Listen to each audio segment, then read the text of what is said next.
Hello guys! Welcome back to my YouTube channel, Emilia Maria ng Kuwait. So, kumusta ko lahat guys dyan sa Pinas?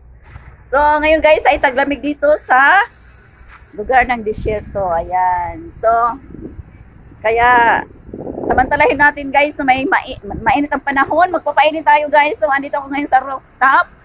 Ayan. So, dahil nga ay malamig, kailangan natin ng sikat ng araw. So, ayan, nandito ako ngayon, nagpapainit. Ayan. So, masarap ang simoy ng hangin, guys. Lumanghap man lang tayo ng sariwang hangin. Kasi nasa loob lang lagi dahil nga ay malamig. Ayan. So, dahil nandito ako ngayon sa rooftop, guys, bisitahin ko ang aking tanim na sibuyas. So, ayan, ipapakita ko sa inyo ang aking tinanim na sibuyas. Ayan. So, ayan guys. O, diba? So, ayan.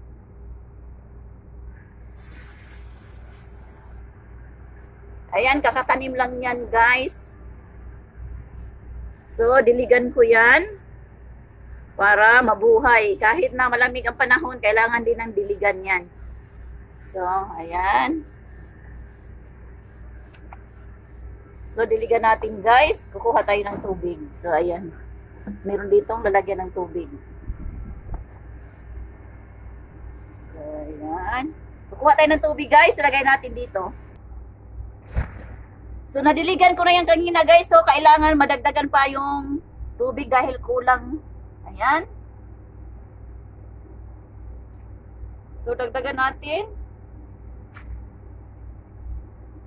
Dahil dry pa yung ano, diba? Ayan.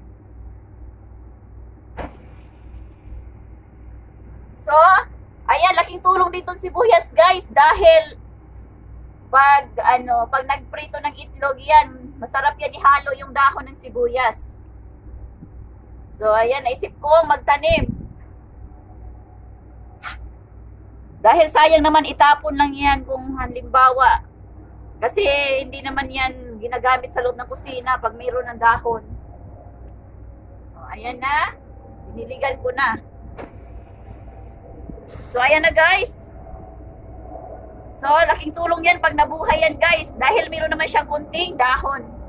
Ayan, may dahon na. So, hayaan natin yan dyan. Yan para masikatan ng araw. Ayan. Dahil taglamig na ngayon dito. Ayan.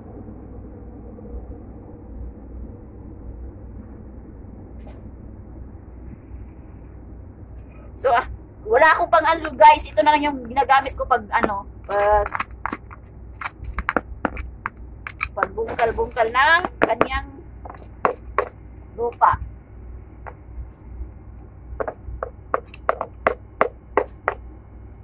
So, ayan. Laking tulong na rin. Kaysa bakante yung paso. Ayan.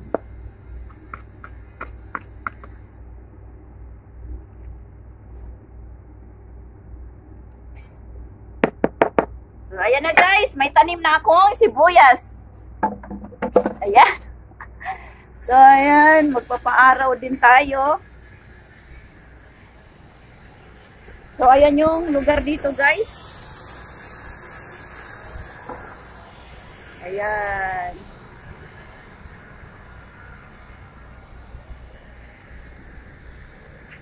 So, maganda ang panahon ngayon, hindi gaano malamig.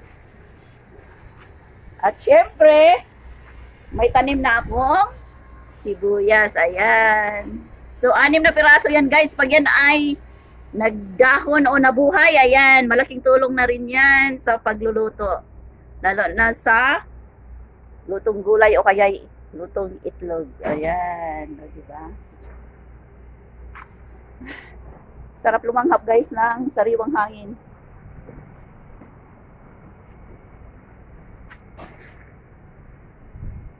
So, maglakad-lakad din tayo.